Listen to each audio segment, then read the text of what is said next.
Well, big up, big up, big up, and welcome to the Liberal 12th Man Show. Liberal 12th Man here, and we are going to do a Brentford and Liverpool preview.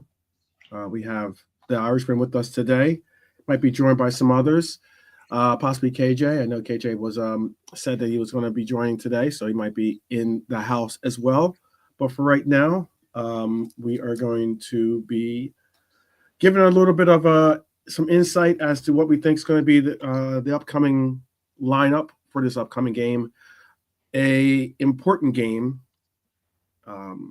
Every game is important, I guess, but this game has grown in importance because of the shrinking of our lead in the Premier League. And it is certainly something that we are going to hopefully be able to push a little bit of spread towards in this upcoming Saturday matchup. But good to see everyone with us. Bonkers, big up to you. And Lee, big up to you. I haven't seen you in a little while, Lee. I hope that you're well. Obviously, I hope you're well too, Bonkers, and everyone else that's joining us. I hope everyone is good on a finally Friday. I had to take care of some business earlier, so I had to postpone the start time, I should say, for today's show. But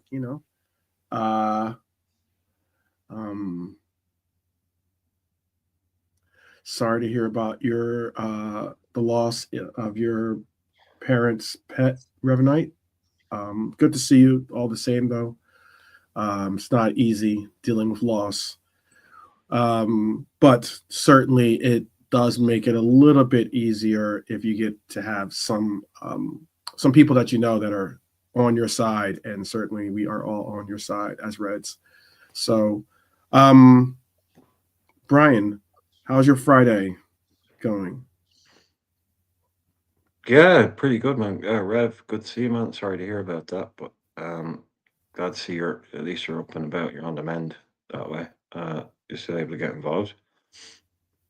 So, yeah, I had a show earlier on. Yeah, it was okay. A lot of people in, a lot of people watching. Few people Okay, talking, but yeah, it was good. Good chat with Dara. that's cool. Very cool. Very cool. Um, what were some of the hot topics from your show earlier? Oh, your favorite FSG? Okay. Yeah. Um, Just talk about Jaden Dan's it was a lot. The chat was actually it was just unusually for my channel. There's actually a lot of chatting going on, a lot of comments. Okay. So people are kind of leading it that way. Okay. I had to ban my first ever person, which was Oh, get great. out. Yeah, yeah, yeah. So Was he a Liverpool supporter, or was he a just a troll or an op or oh no something? no someone we know well, someone we know well. Oh, that's Unfortunately, unfortunate. yeah, they've been they're just annoying the apps. Well, I'm sorry to listen, but annoying the absolute shit out of me constantly, and I've asked them to stop constantly, and they're not being kind of like horrible, they're just being incredibly annoying, Okay. and Okay. kept asking the same question over and over again, trying to cause kind of little arguments in the chat. And I just said, you know what, this is my channel, so you can just go, Yeah. Yeah. really, Yeah. Yeah. um, Yeah. especially trying to Sometimes pick people forget fights. that you're doing this. Like it's not like you're getting paid to do this. It's not like you're doing this because you want to be there with people that want to have some real honest discourse, and you want to be able to possibly inform or be informed yourself of things as well. Try to uplift each other, and sometimes people want to bring you down. So that's unfortunate, but I'm glad to hear that you took care of it. Yeah, um I mean, I just don't want people picking needless arguments over the same issue that's been discussed 1,000 times, oh and it's been, goodness, can we not yeah, talk about this I kind got of you. thing? So Got it's you. just like, Yeah. please. um so we do have a game this weekend that We have a game that's seen now some of our Reds be called the question as to their character or their you know their fight, their pride, their definitely being um, called to I want to say question, but called to deck, um, and it is a team that we're going to be going up against in Brentford that is a decent team. They are a good team in that they have some high scorers on their team, some high flyers, and I saw I think it was the BBC transfer special where they had like individual clips of the coaches, and Thomas Frank was on there.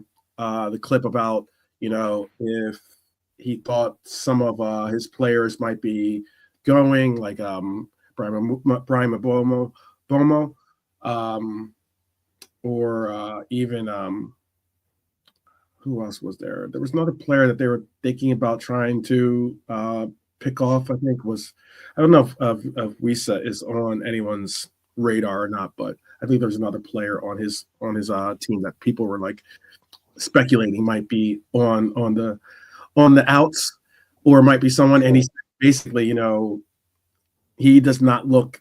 He's not looking for anyone to be exiting the team. He's looking for this team to be compact, to be going forward, to be fighting for wins, and also for the sheer fact that if someone were to try to come and get one of their star forwards that are doing well this year, the number would be pretty astronomical, he said. So I don't think anyone's moving off of Brentford anytime soon. Um, Yeah, it's Dortmund is supposedly looking at Shada, the striker okay. that's there, Mhm. and Nottingham Forest supposedly looking at Wissa. Okay. Okay. So yeah, everyone's trying to look at Hmm. somewhat revamping their players somewhat, but also it's interesting because um, a lot of times, a lot of these, unless their books are really in order, for some of these moves to be made, they'll have to make some other moves to make the room to make the moves, or acquire whatever it is they need extra to make those moves. So we'll see.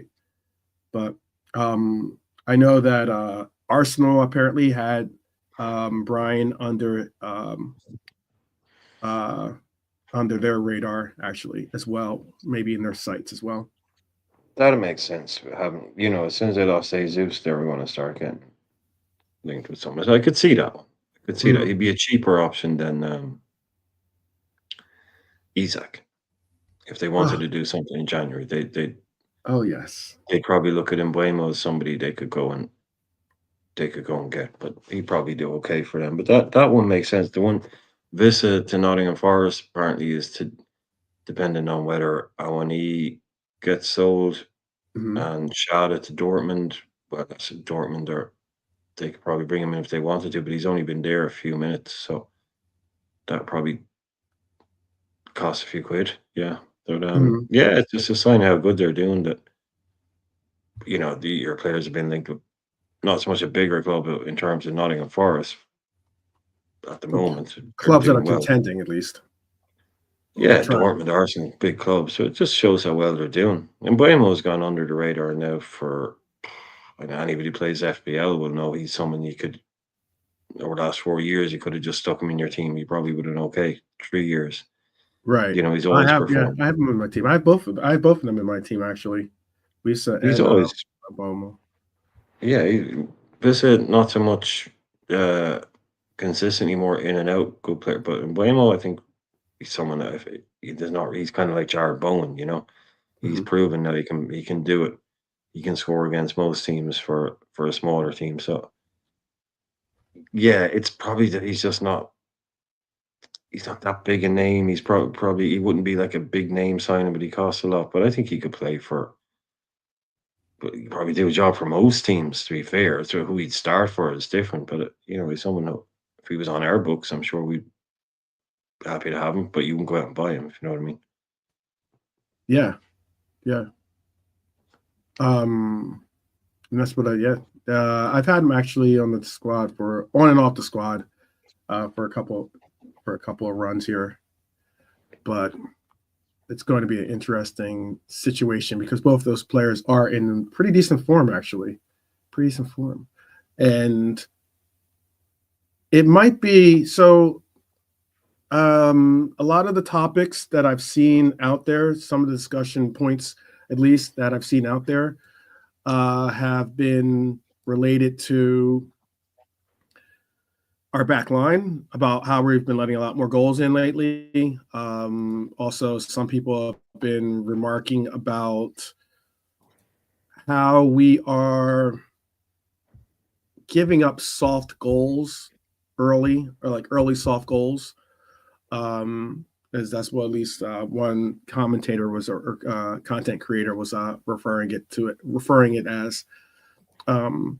And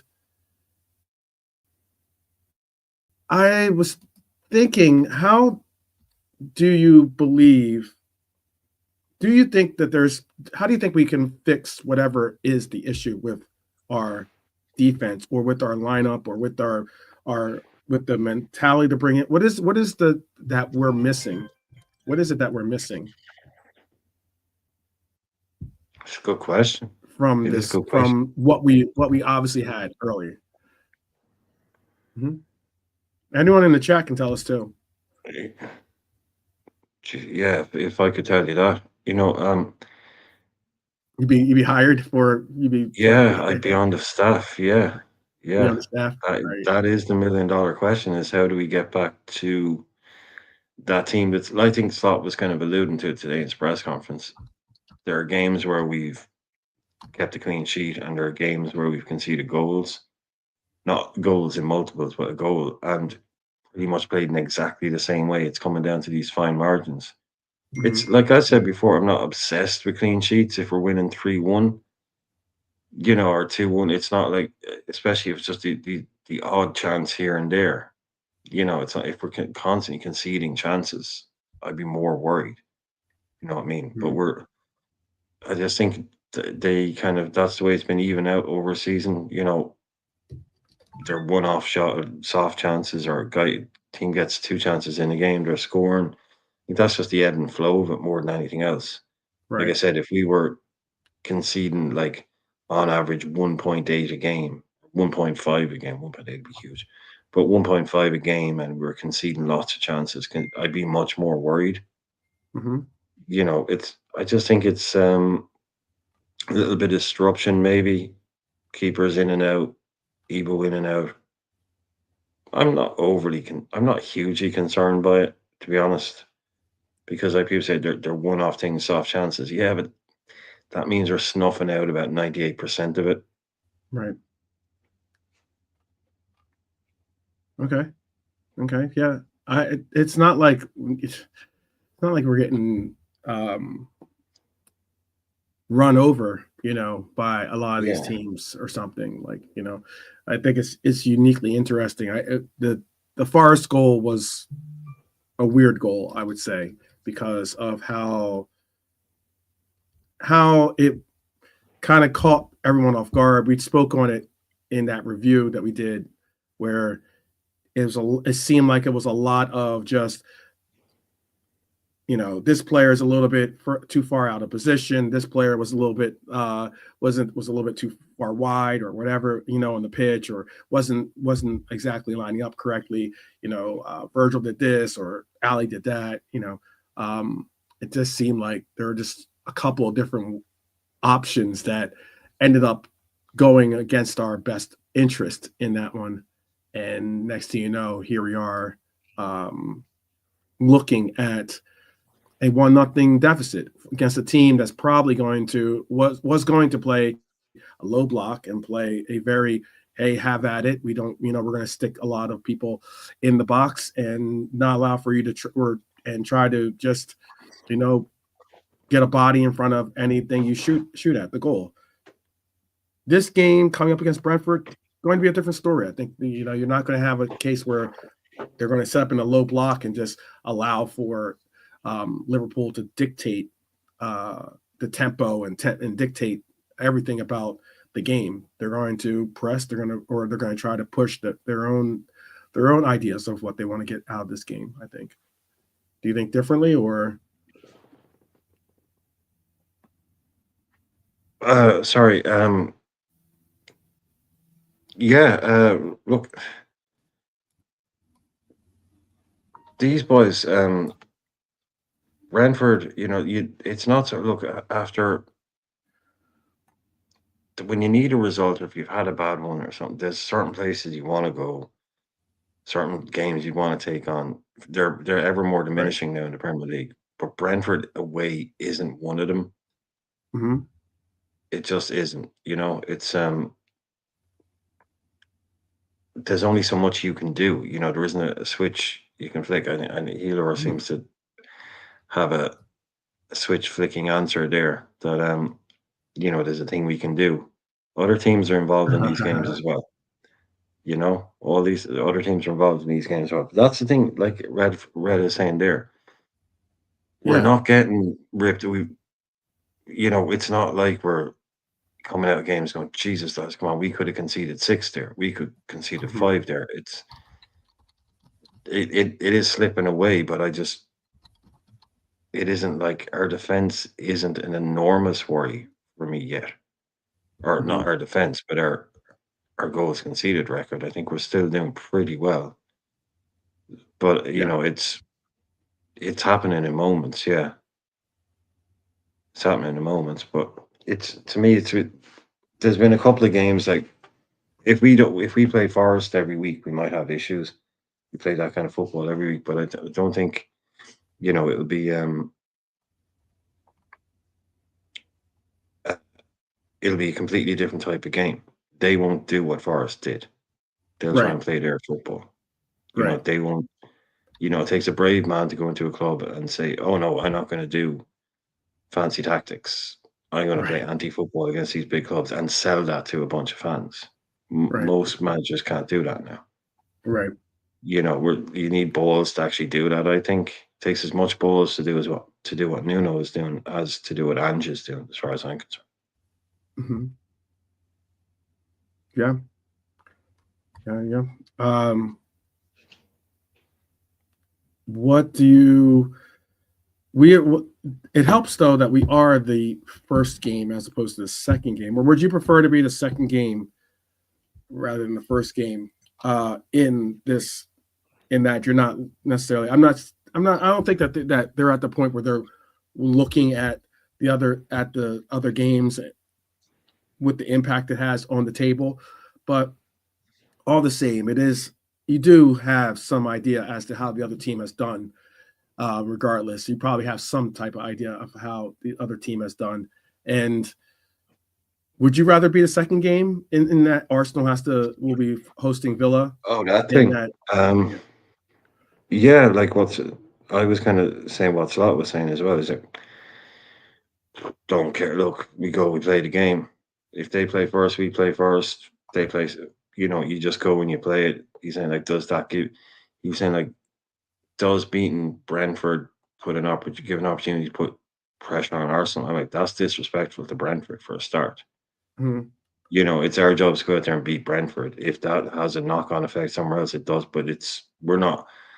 We're thinking about how bloody tough and how difficult it is to if we go and beat them, let alone then that'll put pressure on Arsenal. That's for journalists to say, oh no, that's put pressure on Arsenal. Now for the club themselves, you don't look at it like that. You got to look like this is the game to go and win. If Right. Arsenal are playing later and it gets under whatever, but you can't like make it a double thing. Like it's enough of a thing to go and win the game. Don't make it a thing where you have to go and win that game, and because then that will put pressure on Arsenal. No, if it does, it does. If it does, it doesn't. But yeah, the number one thing is go and win the game, and then see what happens after that. Yeah. Yeah. Yeah. We are currently leading the Premier League, obviously, with 47 points from 20 matches. And obviously, we aim to maintain the top position with this matchup on the weekend. However, I know we've experienced a dip Some would say a harsh dip in form, securing only one win in the last 4 matches across all competitions. Not saying those other 3 are losses, by the way, but only one win all the same. Draws are losses in some people's minds. I get that. Um, but it is a point regardless. And despite this, we boast the league's best away record, which is a key factor, obviously, in our favor. And we remain unbeaten in the last 16 Premier League games. That's pretty exceptional in itself, too, though. 16 of the last Premier League games we've been unbeaten. Unfortunately, some of those have been draws, obviously, most notably to Newcastle and obviously to Forest just recently. But 16 matches, no defeats, going into Brentford should be something to see, because Brentford currently sit in 10th place. They are good at home. So this will be a testament of how well that undefeated on the road, but against a team that does play well, is going to show for our team.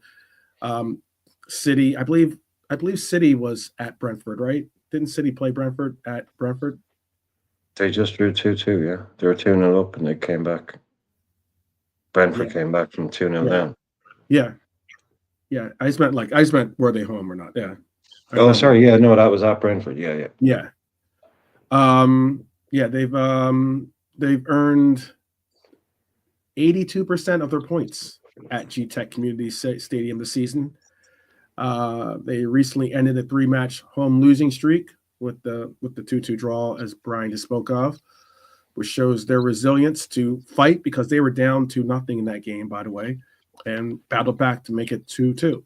So we have in this game, Diego is going to be a doubtful participant in this matchup due to a knock. He said that he felt it. Apparently, I know he spoke about this in the presser, that he picked up possibly a knock in that Forest matchup. Played through it, obviously, but it's kind of concerning considering that he only played a few minutes and picked up a knock. But Lucho was also someone that wasn't a part of training yesterday, at least. And that's primarily because he has a sore throat. So they're keeping him at home so that he doesn't obviously infect the others with his possible sore throat and whatever symptoms he's going through. Notably, Nunez will be returning from suspension. And I think he will be leading the line for us tomorrow. So I'm sorry if that disappoints some of you, especially Mr. Tom Little. I guess maybe won't be tuning into the game because Darwin Nunez will be on the pitch. But the only other name, obviously, that we knew that wasn't going to be a part of the lineup was going to be Joe Gomez. He remains sidelined with that, what they're calling a thigh injury now, I think. They're calling it a thigh injury. Hamstring thigh injury. I don't know if that's the same, but that's what they have it listed as. The Bees, though, have quite a few injuries, though, and that's why tomorrow I'm looking at. They have their starting lineup is still strong, it's decent, but they've had quite a few players that are on the mend. Let's see, I think it's about 8 players. So they have Josh Da Silva with a knee injury, Ethan Pinnock with a thigh injury, Christoph Ajar with an ankle injury, Aaron Hickey with a thigh injury, Igor Thiago with a knee injury, Gustavo Nunez with a back injury, Ryan Trevitt with an Achilles injury, and notably left back Rico Henry made a return against Manchester City and may start. So they've only had one real return from that list of injuries that they have out there. So it should be something to see if we do get into this game against a good team, how maybe our persistence of being more of a second half team than we are a first half team, how that how that may, you know, um, play in our favor with the amount of substitutes that they have to call on, and the sheer fact that we have a little bit more resilience that we can draw from in that second half. Um, No, we can't be doing with the second half. Look, we went through this all last season, mhm, and I said people were wearing it like a badge of honor. Nobody has won more points from losing positions than Liverpool. It's like, mhm, wow, look at us, look how great we are. And you'll remember me saying it from day one. It's not sustainable. That's right. not sustainable. You can't keep going down and coming back and going down and coming back and coming back and Mhm, coming back. That's just not how it works, man. That has mhm, not never been sustainable and caught up with us in the end. And it's now it's like Slot was saying he's been picking out a couple because asking the guy beside him, "Am I correct?" About how many times they've been down. He said, "Yeah," but he conceded. He said, "Yeah, a lot of times early in this season, we weren't having to." Because the guy was saying, "You're not scoring many late goals." And he's saying, "Yeah, because we didn't have to early in the season. We didn't need because we were 2-0 up, we were 2-1 up, or whatever's half. We didn't need to score those late goals, so we weren't needing those comebacks." Yeah. mhm, And now he said, "Well, now we're maybe not being able to do it when we do need it. We're having to get some later on, and yet maybe it's not happening as much for us." Now he's probably thinking he's like we said before, one of his former players said his favorite result is 2-0. Is like he said, when they'd be in the middle of a game, if it's 2-0, Slot would just be like, turn the key, lock it down, you know.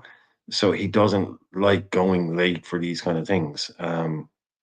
Not that you sometimes get a choice as a manager, but it's that thing isn't really in his nature. And he's like, yeah, that isn't quite working for. And he did admit to agree to that, that we can't be doing that. We can't be coming back. We can't be needing these comeback goals. That's not something that's sustainable. And that's not how he wants to be doing things. He wants to get back to that point where we don't need late winners. We don't need people to come because they were talking about people coming off the bench and scoring and this kind of stuff. So I don't mhm, want to be in a position where we're having to throw on Harvey and having to throw on Darwin or Diaz or Gakpo. So go get G's lads, go get us a few goals. We're 2-0 down here. mhm, Doesn't want to be in that position. So it's not like, it's more about the symptom, that's just a symptom. It's stop the disease of losing early goals because um I don't want it because we're getting close to that again. Someone brought it up the other day. We most points from losing positions.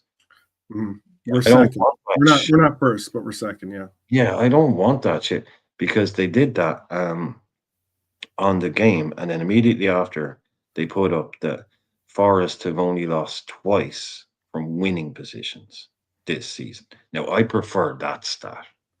I prefer that. I'd rather Liverpool's like they go ahead in 90% of their games and they've only ever lost one this season. I'd Mhm, much rather that than being the best at coming back from behind. No, no, no, no, no. That Forest record to me is much more impressive because mhm, that's the old Klopp thing that I wanted to get rid of. This kind of, oh well, we're 1-0 down again. Ha ha ha! Typical Liverpool. Let's go for it, guys. Typical Liverpool. Why does that have to be typical Liverpool? Doesn't need to be. And I know Healer was kind of going on a sort of, and that was the point I was going to make. It isn't as simple as Healer. And I know for a fact I didn't want to. It is about Jules. It is about us being bullied, but we're being targeted differently. We weren't being targeted like that earlier on in the season, but there isn't a flick that you can switch that says, "Okay, do you know what we're going to do? We're going to start winning more Jules now." That's the physical battle on the pitch. You can't learn how to win one of them. That's up to you, man. When it's you on the pitch, your can coach can tell you everything. But yeah, teams are now targeting us more physically, and we are losing more jewels. The reason we're losing more jewels is because we're being targeted more.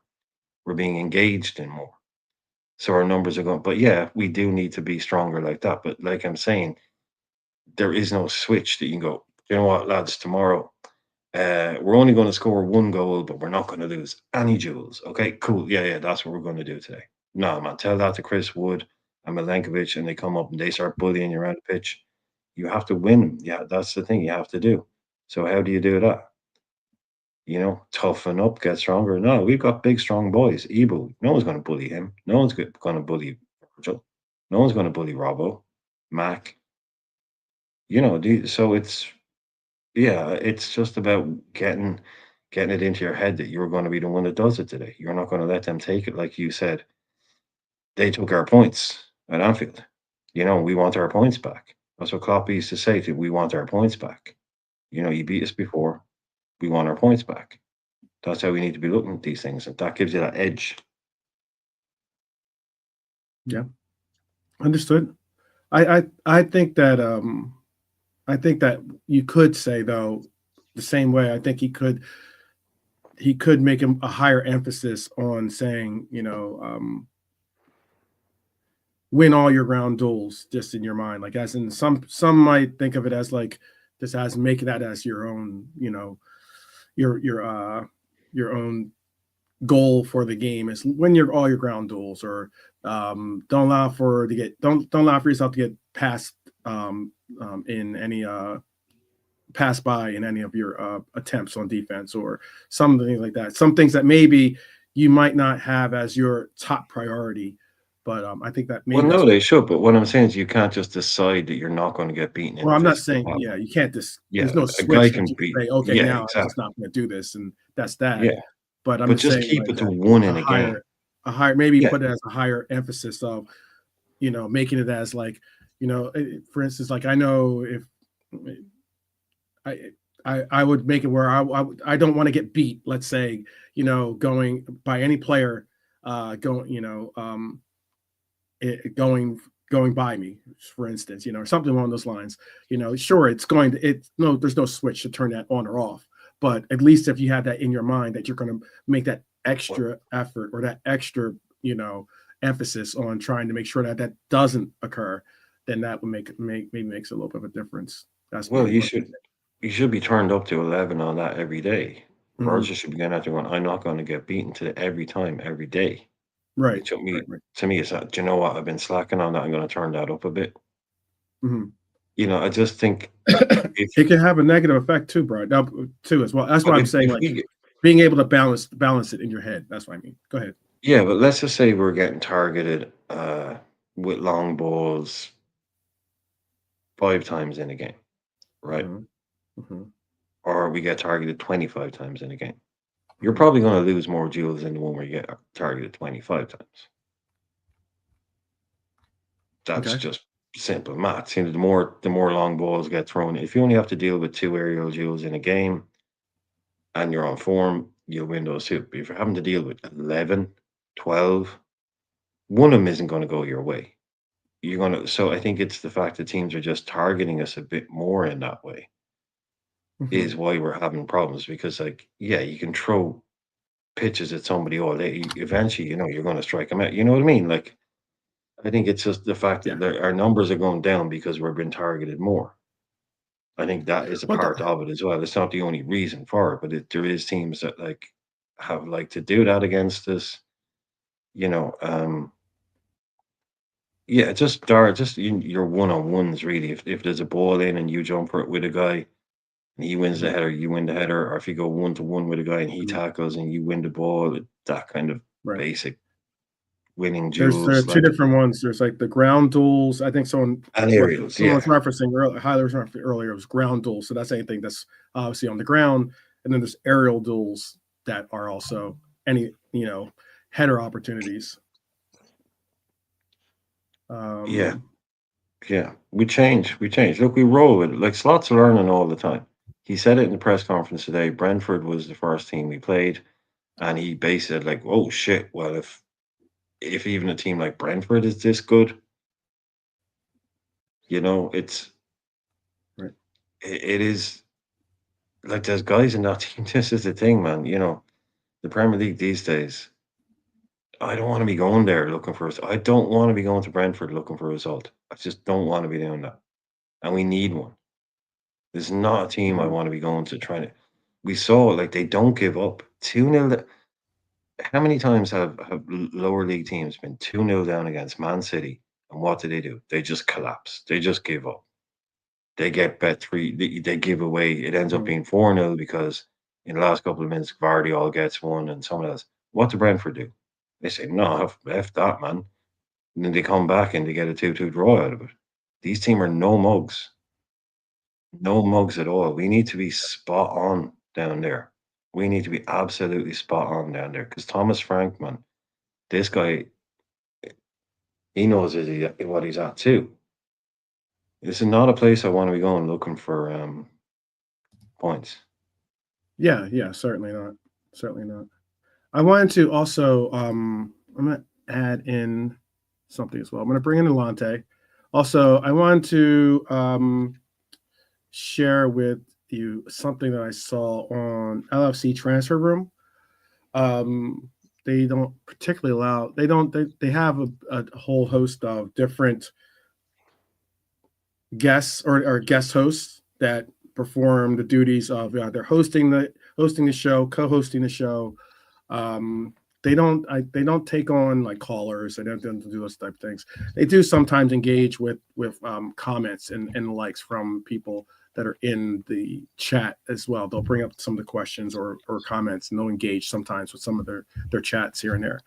But okay, I just saw the private chat there, by the way. I also was going to I wanted to bring up this particular subject before I get into bringing up the lineup. Okay, there's a particular subject, and I had somewhat of a first a visceral response, but then I dialed it down, dialed it down, and I'll even share what my response was. But again, this was I'll show you what the panel looks like too. Let me bring this up here for you. So again, this was Liverpool LFC Transfer Room, and this was an individual take by a particular man named Charlie. He's the one on the left corner, top left corner. I'll bring him up. Actually, I'm going to say hello to Nalante. Nalante, how are you doing today, by the way? Yeah, I'm not bad. Thanks, 12. Big up, Brian, as always. And the chat. How guys, man? Good. Just making it out here. I wanted to share it again. I wanted to share this because what was said in this I thought was kind of interesting, because I know he's definitely, this certain player is certainly gotten a lot of targets put onto his back as being a player that's not only fallen off, but has fallen off a cliff apparently. And that's where I was kind of like, this is kind of wild to hear that. So I'm going to play this for you. Oh, let me bring this back. I'm sorry. Andy Robertson has fell off a cliff, desperately needed at Liverpool. Okay. Andy Robertson has fell off a cliff, to say it lightly. He's just lost all of his footballing ability. I don't understand what's happened to him. We know you're not disliked, but you were never the biggest fan of Kostas Tsimikas, were you? You can hear this, correct? Let's make sure. You guys can hear it? Yeah. Okay, just making sure. Okay. I think it's very clear to anybody who has watched Liverpool this year. Kostas Tsimikas has been better than Robertson, but he's still not good enough. I disagree. I'm going to play another portion of it too in a second, but I just wanted to get your ideas and takes on what they had to say there. I know that Brabo hasn't been up to the levels. I can share, at least I had my own take from this, but and he's not up to the levels that we've come to expect or at least appreciate from him. This individual goes on to say that Brabo has never been good defensively. His passing is subpar, and that again, he had to comment against Tsimikas. Now, I don't understand why, as of late, we do seem to be taking more leeway or more leeway in shooting downs or taking pot shots against some of our living legends or for our club. But I'm not saying that Robbo's been exceptional this year. I'm not saying that Robbo has been, the best left back in the league. I'm not saying that at all. But it's funny how like some poor plays in a couple of matches has brought people's opinion so far down on Robbo. And I can understand that. There are some parts and points. I think, and this is what I was going to get at too. I think that I understand Mark A's comment about he's costing us points. I would go as far as to say he has been a contributor to sometimes some of our conceding goals and the likes and such. But there's also context involved in that sometimes the reason why certain things have happened is more of like a team collective as opposed to, oh, we lost that game solely because of Robbo. That's all I'm trying to get across. But how do you feel about that statement that Charlie W. LFC from LFC Transfer Room had to make? I know how I responded on the comment section. I'm sure if you do see the episode, you will be on. You will see the couple paragraphs that I put in there. But how do you feel about that, Irishman? Do you want to Nolante? I'll go Nolante, or if Nolante's on whenever if Nolante's off of mute, then I'll go to Nolante. I'll know that he's right. Well, look, you can say things, it's about how you say them. Robbo is nowhere near as good as he was 6 years ago. Anybody will tell you that. 5 years ago, of course not. Mm-hmm. Of course he's not. Mm-hmm. Could he be replaced? Yeah. Has he had a bad season? Probably, yeah. Hasn't been great. But that's like the guy said, Robbo's phone's falling off a cliff. It's falling off a cliff. And I don't know what's happened to him. So you just said what's happened. That's what happens to players. Players, it happens to them at different ages, different times, but bang, it just happens. Like he's put in more miles, more minutes. It was Jose Mourinho, as he said, that like watching him run up and down the touchline, he needed to get sick. Like they talk about when players get sick because they've run so much, it's like they vomit. He's in watching Robbo doing that in a game against him. He said, I need to get vomit because I've never seen anyone putting so much energy. That was like 5-6 years ago. Whatever that was, it's like you can't continue to do that. You won't always be able to do that. That's fine. You can say that. That happens to absolutely everybody. Then to turn around, if you want to go down the whole, I don't even know that guy. I don't care what he says, slagging him off and saying he was never this, he was never that. Then they're just trying to kind of fluff up their point. But it's just like you can sit there and say, look, the guy's been an incredible servant. Sure. Won everything there is to win. Sure. He's coming to the end of his as an athlete. Like he's never been he's always been an athlete as a fullback. He's always been a sprinter, a runner. So you can't do that for your whole career. So there's going to be a drop off. But you can respect it and say, geez, but he was absolutely amazing. But throwing blame at him. Look, if you make an individual error in a game, it leads to a goal. Yeah, the team was playing bad, but you messed up as well. You were part of the team playing bad. But that's it. It's the guy is never. To me, it's never been. We walked off the pitch and thought, "Oh, geez, man, Robbo, you just need to hang up the boots." You That's just what need to. basically it sounded like from the Yeah, statement. no. Look, he can Like he have a said that bad moment. he's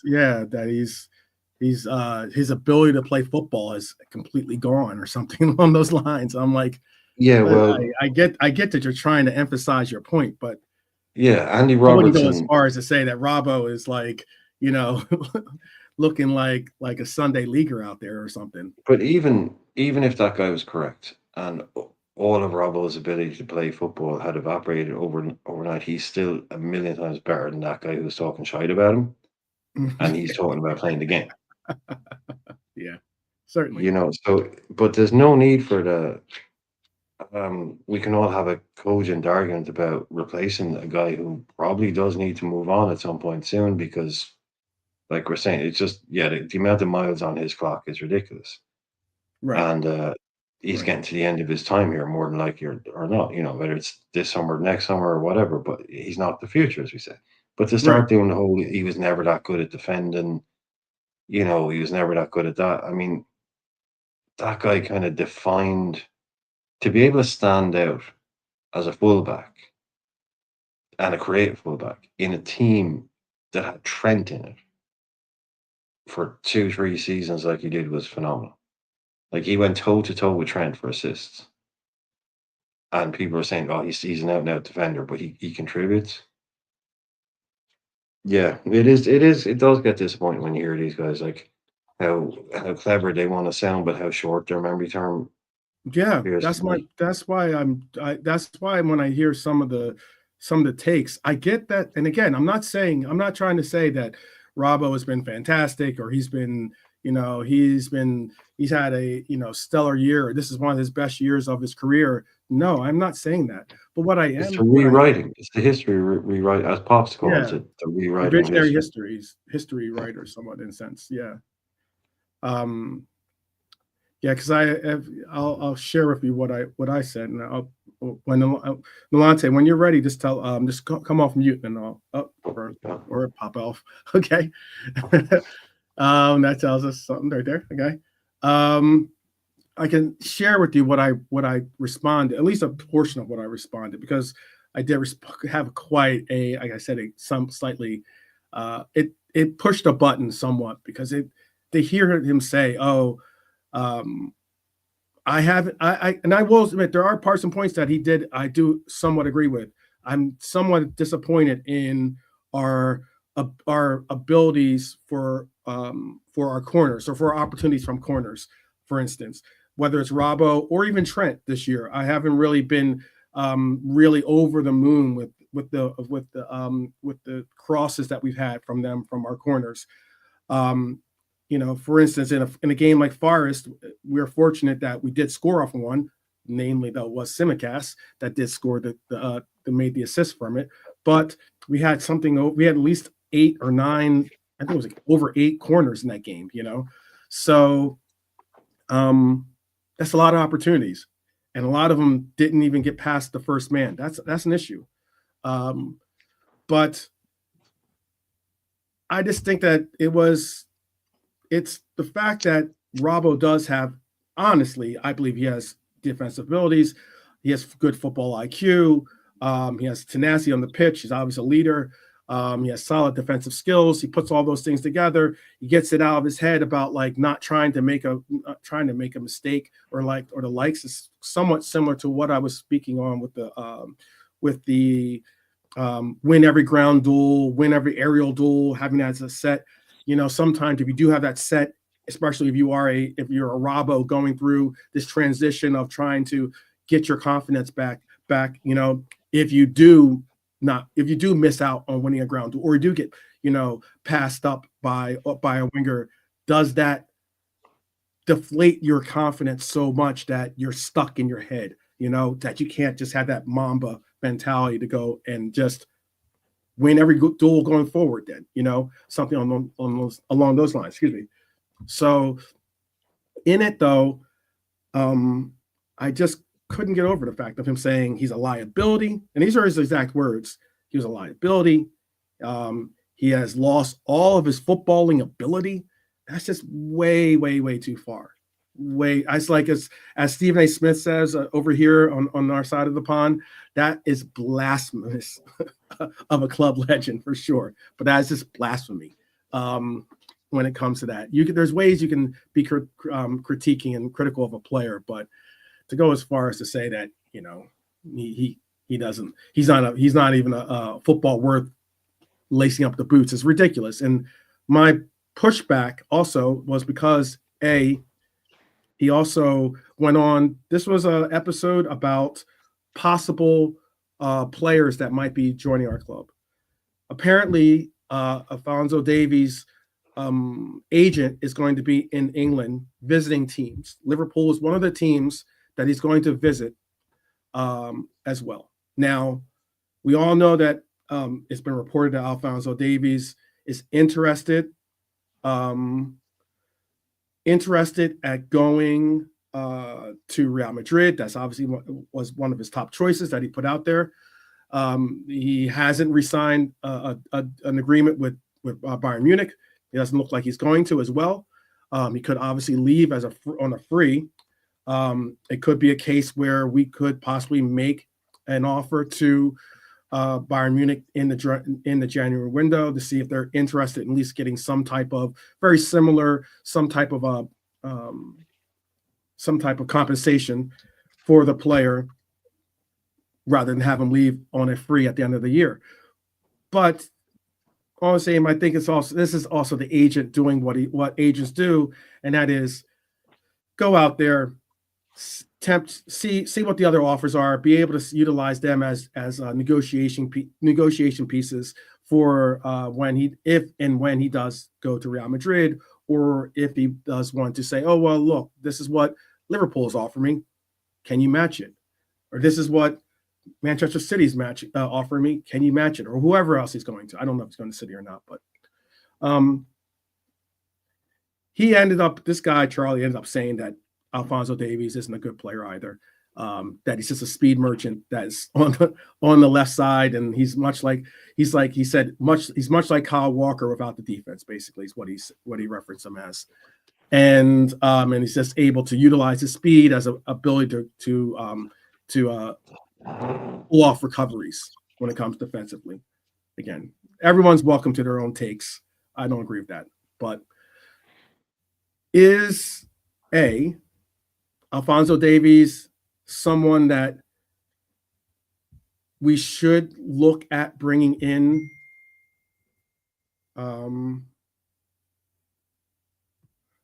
or is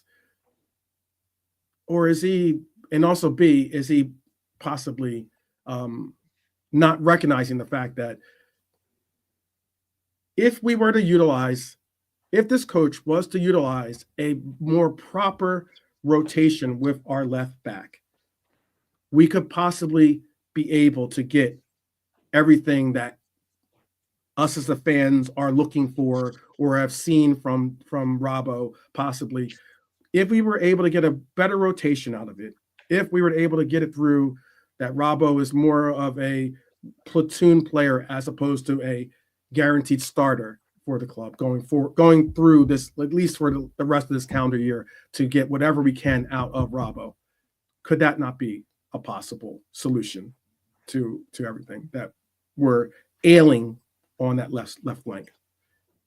Lante, you want to tackle that very, very leveled question?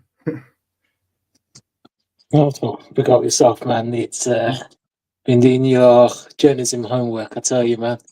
You're going to be in the papers tomorrow, man. Right. Do you say correspondent? I'll tell you, man. Speak to the FSG boys, but they're a bit tight anyway. They'll ask you for extortionate money.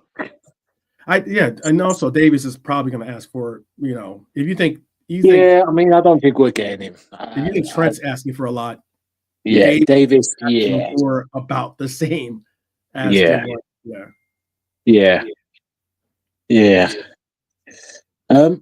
guy that from the was it the Anfield rap? Is it the guy that is talking about Robert? What's his name? Was it Charlie? Charlie, and he's from LFC Transfer Room. Oh, transfer. Apologies. He wishes he was on the Anfield rap. I hear you, bro. Well, all due respect, Charlie, go and eat some bananas or something, man. Go and suck a lemon. That's me talking. Go and suck a lemon, Charlie, honestly, man. Don't know where these people come from anyway.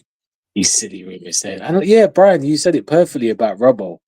He's out there in the bad seat, but he's not done. Not yet. Right, what Brian said just summed it up perfectly. I mean, before I answer your question about Robbo, about replacing him, let me turn it back to you guys, both you and Brian in the chat. The two in the summer, hypothetically speaking, who would you sell? out of the two?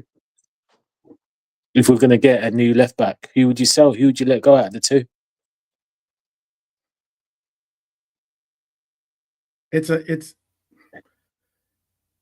It matters if again, and this is something that it's very similar to Henderson for me. I think that, for instance, Henderson could have played a good squad player for us. Obviously, wearing the captain's armband, he thought he needs to play every game. He needs to be out on the pitch, and often you do have your captain. You do have your captain as a player that does play the majority of the games out there to represent you. But why I bring up the Henderson comparison is because Henderson in his mind thought not only could he play out there, he should play every game. He should start every game. And I didn't think that at all. I thought that if anything, if we were especially at that moment of his career, I thought if he was someone that we could utilize as, as I don't want to say a stopgap, but a player that could come in as a substitute to hold it down, give us a high level matter of play for about 20 minutes, 30 minutes, whatever the case might be. That would be how you would be able to utilize Henderson for the best of his abilities and level that he was at. I think Robbo is somewhat getting to that place as well, especially if he's going to continue to play international football and be the captain of that team. Obviously, you're going to be looked at as a player that's going to get a lot of runs for your international team. You're going to get, and it's going to have wear and tear on your now 30-something-year-old left back that's looking to take on, these fast wingers that are going to be trying to attack him and put him to the sword. So I don't know if Robbo is willing to accept that role in the team. I keep Robbo and move on from Tsimikas. But if Robbo you actually got Batman to admit that he'd sell a player. Got a fucking right. There you go. And I love the Greek Scouser. Right, wait patiently. Yeah. I love Tsimikas as much as I love yogurt, I guess. There you go. Greek. But I don't know why Henderson had to be dragged into that. But anyway, we should have sold him 2 years before he walked on a free. Okay. Robbo, I think Robbo can perform. Robbo can't do 3 games in a week now. Robbo can't do that schedule. Robbo can't do those things. So I'd be in the same camp as basically where you bring in someone who is a far better version of Tsimikas, and then he's your starter. And then Robbo becomes your backup rather than having a Simi as a backup. Right. I'd rather have a Robbo as a backup. He wouldn't be there for that long, and I'm sure he would be to the point you were making. I'm sure he would be happy to accept it. Robbo's not going to be the one banging his fist on the table saying, I should be playing for Liverpool. He knows he won the lottery the day he signed for Liverpool. He knows there's players like him, they're lucky to have a career at the club. He's not going to be kicking down doors, demanding minutes. And also, I'm sure that at this stage of his career, he'd be like, nah, man, that Lamine Yamal kid, yeah, you can take him tonight. You can take him. I don't fancy going up against him tonight. I just did 90 minutes against, someone, that's not his thing anymore. So, right. But yeah, I think we need to move on from both, basically, ideally. And but Robbo doesn't need to be, put in the catapult and shot back to the town over the border. That you don't need to be that vicious about it. But all the talk is that he wants to bring in a defender on the left. Right. As in, have an attacking right back like Bradley, and have our left back now be actually like Lee is talking about, like the want to call them like Guardiola, the Hincapes, the Ignacios, these people that play. They're centre halves who can play left back as opposed to left backs who can do a job. That's what I will give Charlie his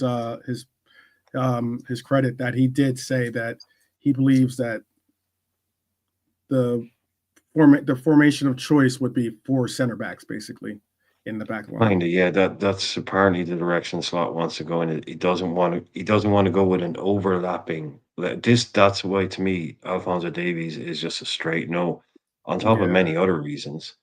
But he's not looking for a flying left back, which is why they were saying Anthony Robinson isn't on the cards. Kirkez isn't on the cards because they're Mhm. they're flying left backs, they're overlapping. He's looking for someone to kind of an underlapping left back, as it were, someone to play inside, and then our width can come with the right back at the moment. Now that's just from two things, David Lynch and the athletic thing that I saw. They're saying that's what he's looking at doing. Mhm. So I wouldn't be surprised if we see one of those guys. That's why to me we're not going to buy this Davies. for what, 400 grand a week for a guy to play left back for us. No chance. Right. I don't know if he wants. Yeah, No there's no chance. 3. Probably. I Well, think it's gonna be closer to 3. 300. But yeah. Yeah, absolutely no chance whatsoever. And this guy will be flirting with Does that Real Madrid disappoint? again in 2 years. Does that? I'm gonna ask Lante first, and I'll ask Brian. Yeah, for your letting opinion. Anthony talk. Does that maybe? Is that somewhat disappointing? I get it's something that I've been actually recognizing, and something I've been actually, starting to try to formulate some type of op-ed to kind of comment on this. But your points are well taken. The fact that we are possibly going to be, we would look for maybe a Bradley instead of a Trent as our right back because of his defensive abilities, and then we might even go with a left back that's more of a defensive left back. Again, why I don't see, if that's the case, why we don't just factor in, hold down the fort with these 2 left backs that we currently have, and then go in for an Anthony Robinson, who I think would be an exceptional player to bring into that more of that left back that could play like a center half. But is it maybe not somewhat disappointing or maybe discouraging? I think maybe a better word for it, in that we're seeing Slot currently play with Klopp players. So obviously Klopp players that were more generated towards offensive-minded characteristics as their top qualities or top skill sets. But now we have a coach that is slowly trying to figure out the dial of when he'll transition to a more, as you were just saying, 4 backs that are more defensive minded as opposed to offensive minded type players.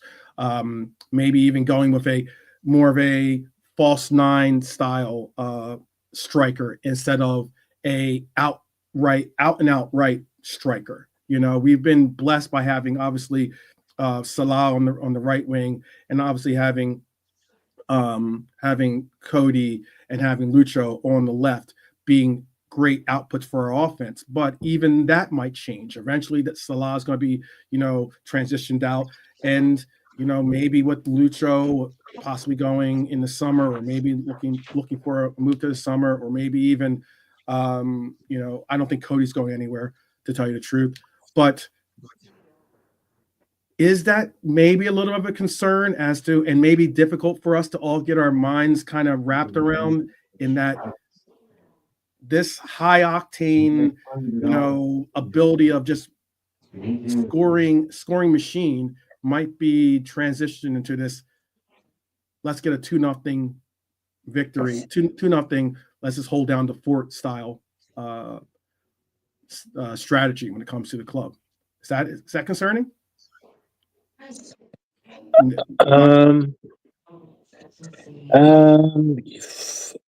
Is it concerning?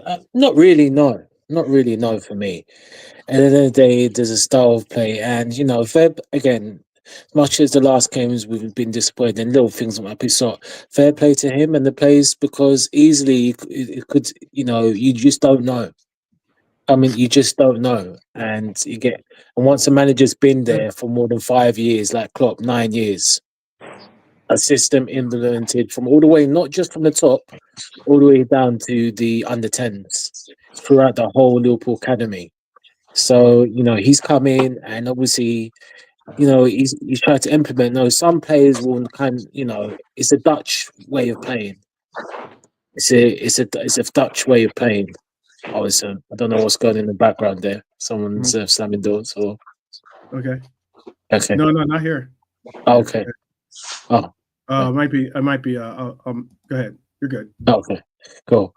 Yeah, so I was just saying that obviously him implementing Klopp, it's 9 years deep down, game press and heavy metal football. Obviously, Klopp was famously to Dortmund, and Jurgen and beautiful Bobby. There you go. Yeah, all that, yeah. When Bobby passed the ball to Robbie, boom! All that business. I don't know why I did that. That was When did good. Jurgen get here? When did Jurgen get here? Yeah, Jurgen. Well, Brian, that will be doing. Obviously he's been asking questions. Mo. I want him to say, love Mo, superb player, superb. Very good. That was good. I don't know why I just went into that spontaneously, but back to your question. Look, so obviously implementing the Dutch way of playing, because a lot of these youngsters would see the way Spain play and think Pep invented it, but no, this has been a Dutch way. It's a Dutch way of playing, and and players. It could have took longer. As you and Brian both remember, at the start of the season when you done the review, I said we'll finish in the top 4. No, I did not expect this. U12, to be fair, I don't know if it's hope or it's something you saw in the team. You said we were going to win the league, so fair play. So I thought it would take time, but fair play. But look, at the end of the day, it was all about winning trophies. Obviously, we don't want it to be like boring and dull, but if it's a control, look, from what we've seen, we've had control styles of play, but we can mix it up. We can do it, and that's fine. I'm no problem. And as one great Irishman in this, Brian, it's a great Irishman, has said, we just want the trophies. We just want the trophies. Bring it home. That's what we need. And if it's 1-0, Talk about the other side afterwards. Exactly, Brian. Yeah, which you said it, Brian, many, many times, because as much as Klopp did, and again, I know I'm going back to Klopp, sorry, before Brian makes his point. As much as great Klopp did, but we should have done more, because we shouldn't be sitting on one Premier League title, one European trophy. Now, people can counteract that and say we won everything, Man City, fair enough, Man City, but we had a great squad as well. It was one of the best squads in the world. It's not like we had a squad. Look at the players we had and the team we had. So, and I don't want to go another, however long, 5, 6, saying the same thing. We need to be asking back-to-back Premier Leagues at least, or let's just say 2 league titles in the last 4 years, something along that. We need to create a new legacy. So, into question 12, if we do that and we're winning, as my good friend Brian has said, that's all that matters, baby. Bring that trophies home, baby. There you go. Okay.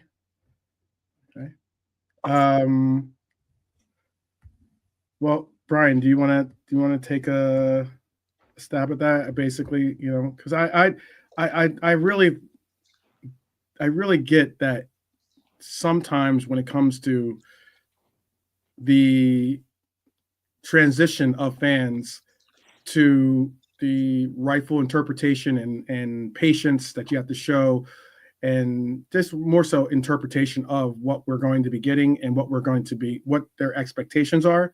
I think sometimes it could be, night and day difference as to weird. what they're looking at.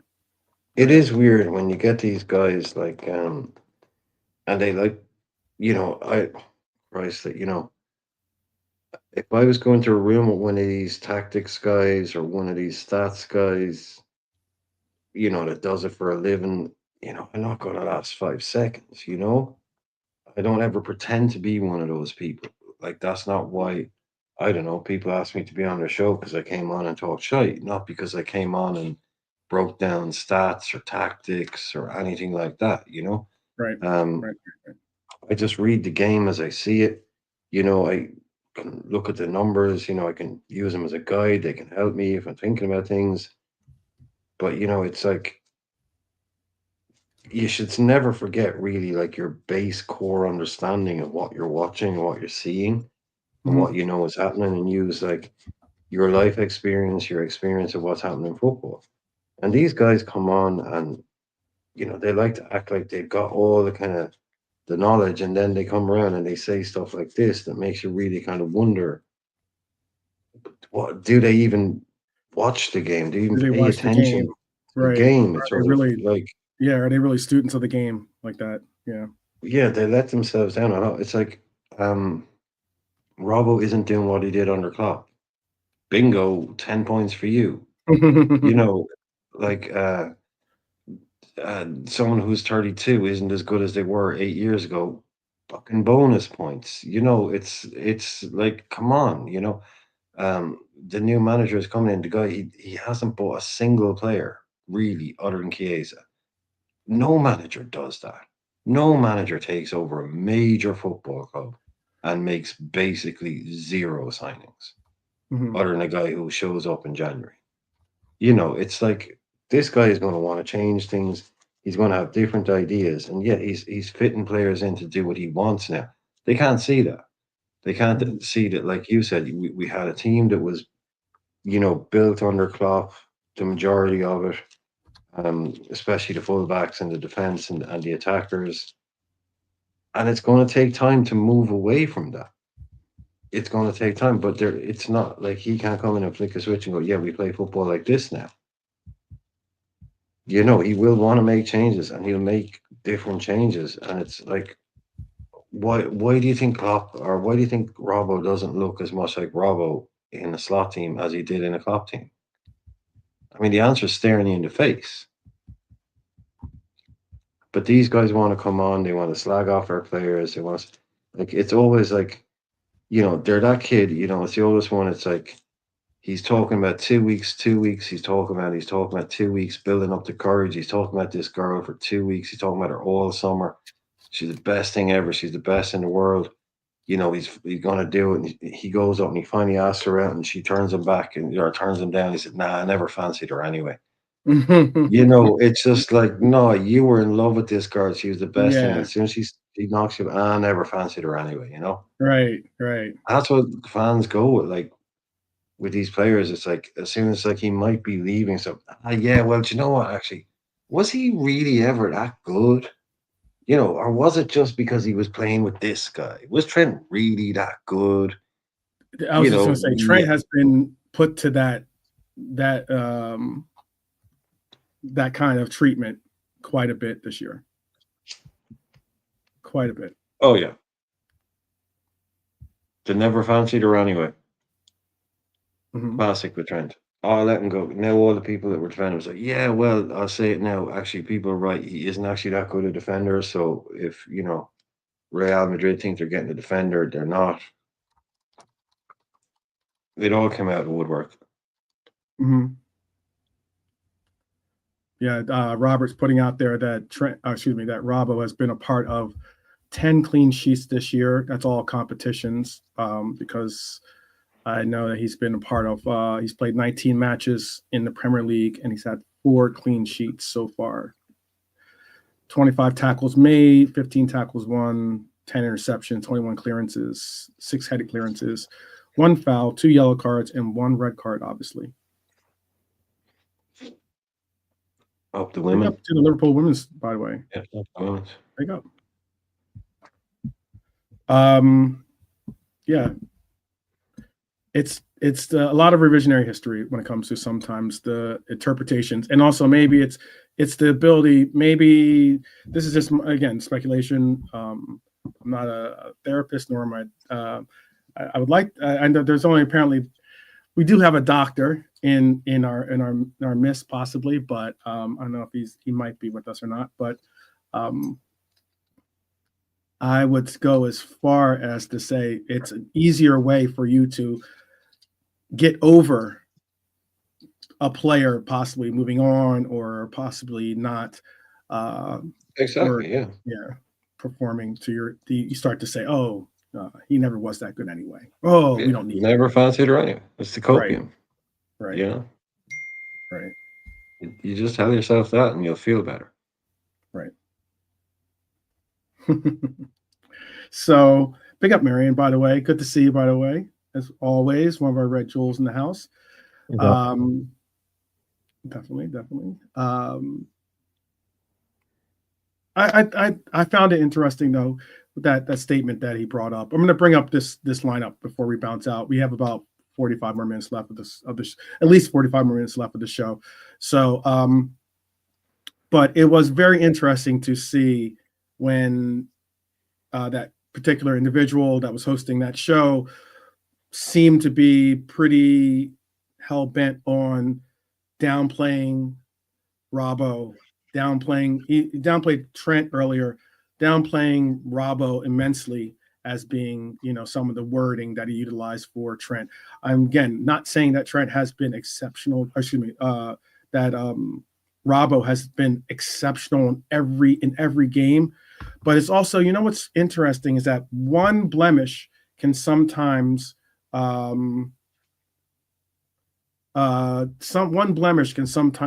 change a person's interpretation of what that player has done.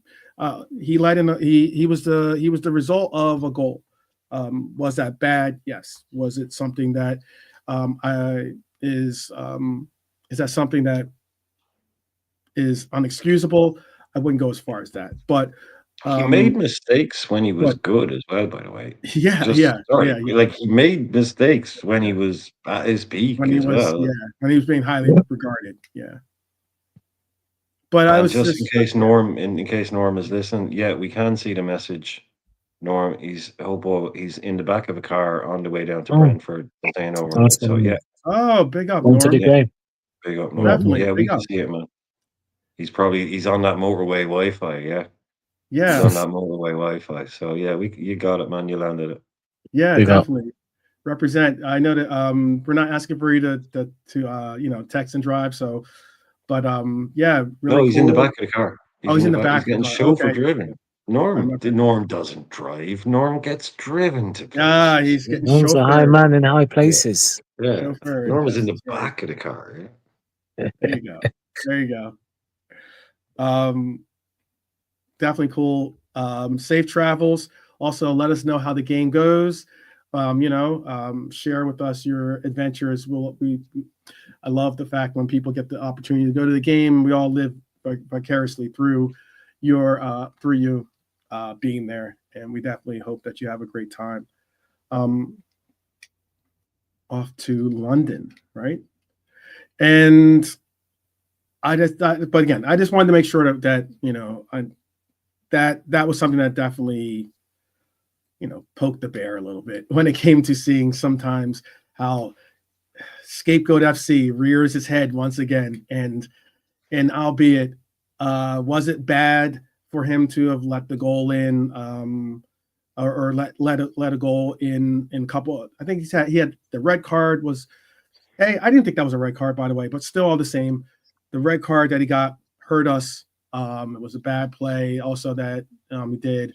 I know that he's been called out a couple of times, and it seems like every time he is called out, it's now so hyperbolic that the reaction is so hyperbolic that it over emphasizes the action to the point where you kind of lose some real balance or some real balance in trying to be not so biased in some of the opinions. But then again, I know people will call me biased for being proactive or for him as well. Let's get into some of these. Real quick, in the chat, who would you want as your left back, by the way? If Robbo was to be, let's say Robbo was to be have a backup role with the club going forward, who would it be that you'd want to see as your right back, or left back for now? And then also, if you want, you can tell me for the summer too, if you like. If not now, you could say Robbo and then say who you want for the summer too. If you want to, if you do want to bring someone in. I thought you were Leaf going to ask Davis. who we want to start tomorrow, and when we did Oh, my I'm gonna bring lineup. up. I'll bring up the. I'm gonna bring up the. Yeah, but I'm as I said, when we did the lineup builder on my show, it was an absolute landslide in the left back. There was me and I think 8 other people. I was the only Mhm. person that said Robo. Really? Yeah, Wow. a lot of I don't want Robo starting comments. Yeah, like my chat isn't normally very busy, but when I was in for some reason there was like 10, 11 people in the chat. They weren't all talking, but everybody that put in was like Simicast, Simicast, Simicast, Simicast, Simicast, no Robo, no Robo, no Robo. I was like, fuck. Wow. I was like, because I But was I starting don't. Robo. I don't even mind. Well, yeah. I'll bring up mine too right now as we speak. Because I personally would like to see Robinson. I've started to at first I didn't think that we would go for him or think that he would be an option. At least I don't think he's an option now in January because I think Fulham does have something to play for. You know, they could make a push to try to get into some form of Europe this year. And he They're is not one of looking their best players, by the way, too. Despite what at people might say about him and his talents. but Leaf that's what I Davis is was. smart days. Yeah. Go ahead, Brian. No, that's what I was saying. Apparently he's been ruled out because they see him as a Robbo style fullback, not the defending type. It's like why the people that are kind of in the know Oh, are saying they're I not. don't think that at all. I think Yeah, but Robinson. that's what I'm saying. Really, What they're saying, they're not looking at Carquez and they're not looking at Robinson because they yeah. see them as being predominantly attack minded, where they're looking for someone who's more, like say, a centre half who can play at left back kind of thing. That's what I've seen a couple of people who were talking about. It's just saying like, not saying he's not good enough or whatever, but just saying like the links to Robinson and Carquez aren't correct because that's not the type of player they're looking at. They're looking at a much more, yeah, a Nathan Ake, a left back, or that kind of type thing. Um, whether that's true or not, it's just that's what I've seen that they've been kind of poo-pooing the idea of an attacking left back. No, I know what you're saying is that he's not just an attacker, but that was just Pick up Philip. the profiles that I've seen. But yeah, look, it remains to be seen. Yeah. Yeah, Dennis Law passed away today. Rest in peace, Dennis Yeah, Law. just sober. Yeah, rest in peace. Yeah, a legend of the game. Played for both. He plays to play for both sides of Manchester. But there you go. Yeah, the myth is that like he became like I think a Ballon d'Or winner. I think it wasn't maybe even no, I don't think he won. I think he might have. Oh, look, forget it. But he won like everything there was to win with Man United, and the legend goes that he then relegated them when he was He playing for did City. score the back Yeah, heel goal. I he don't know how. scored the goal, but it's gone down in history that he relegated them. But basically, as it turned out, the way that other results went, they would have been relegated anyway. So, but it's gone down in history that it was the goal that sent them down. It wasn't technically, but because even if he hadn't scored, they would have been relegated. But he was like that'd be like I don't know, like Robbie Fowler winning or 8 titles with us in a Ballon d'Or, and then playing for Everton and scoring a goal against us in a game that got us relegated. That was crazy, crazy. It is crazy. Let's see if I can get this one last one before I bounce into this. I'm gonna bring up Leaf Davis, Robinson were some suggestions. That's the Ipswich guy, right? Yes. Yeah. Yeah. Yeah. No, not for me. Don't know much about him. It's Just good didn't fun in seem the to. house. Yeah, not for us. Let me bring this up for us right now. Big up to everyone that's still with us right now. Big up to everyone that is going to at least attempt to ride out the last we'll at least be here for another 30 some odd minutes, at least up to some 30 odd some minutes. We're going to try to end it before the 2 hour mark. So I'm going to bring up what we've all been waiting for, so we can get in our score predictions and our lineups. Right. So this is my predicted lineup for tomorrow. I had to double check. Sometimes I have to make sure I didn't miss out on someone there. This is the lineup I have. I have Simicast starting tomorrow as well. Not because someone will be like, oh, well, didn't you just like go on this whole rant about Robbo and now you're going to say Simicast should start? Because of the platoon concept I was speaking on, though. That's the primary reason why I'm saying we get a platoon situation where Robbo plays game here, game there, I think then you'll get the best out of Robbo. You'll get the best out of Simicast as well, because I don't think that Simicast is someone that I'm going to say should be the outright starter every day for us, or every game for us as well. But I do think that with the pace that he brings and the likes, he will bring something different for us on that left wing or left side. So I have Simi, Burge, Ibu, Trent, Ali in goal. I will honestly admit that I wouldn't hold it against anyone if they said Kelleher in goal at this moment. Not saying that Ali is done and dusted. More so, I just like to see. There's something a little off about Ali at the moment for me. I don't know what it is, but there's a little something off about Ali.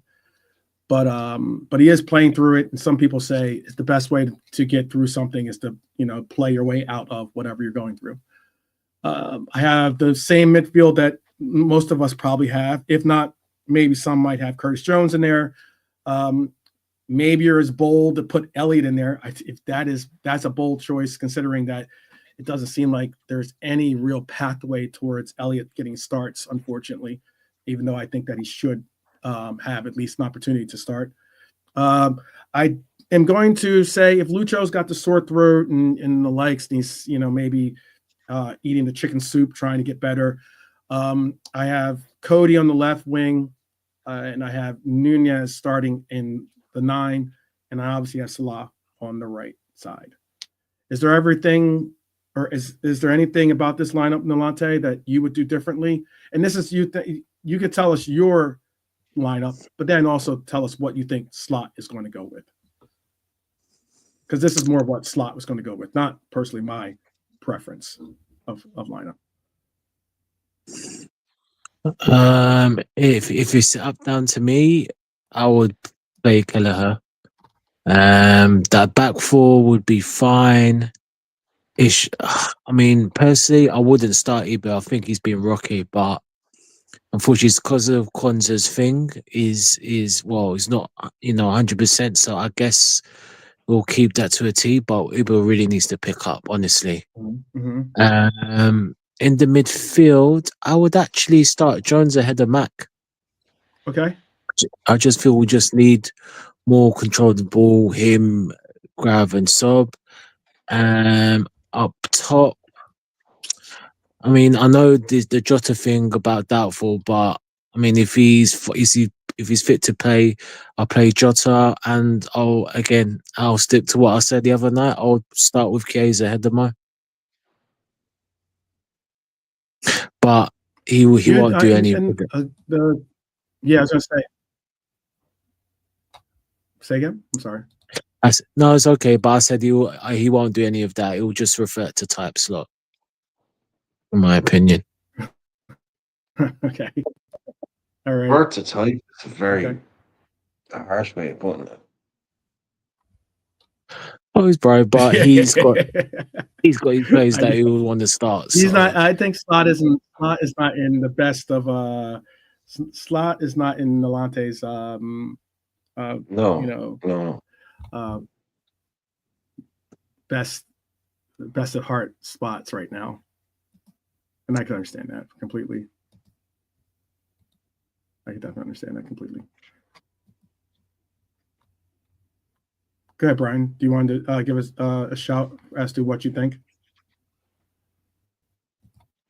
Yeah, well, I was doing mine based on the fact that Jota Right. is definitely out because he was asked a question. He was kind of like, Right. "Oh, well, you know, he might be a bit doubtful," and then like he was asked a question later on, and he was like saying, "Oh," kind of said, "Oh, well, you know, probably almost certainly not," kind of thing. So I'm basing it on the fact that Diaz literally just had like a sore throat. So they said, look, anybody, especially this time of year, a virus season going around cold, this is anything like Mhm. that, keep him away from the camp. You know, people saying it's an injury. It's like, or that a sore throat is an injury. It's like, no, it's not. It's an injury. It's just Mhm. like you be hyper cautious and you don't bring anyone that has any kind of cold or flu type bug symptoms into a group of athletes. So you tell him to stay at home. So I'm working on the fact that it Right. was just that and he'll be fit. So I would have Lucho in the 9. I'd have it the front three the same, or the midfield three the same. I'd have Nunes out, Diaz in.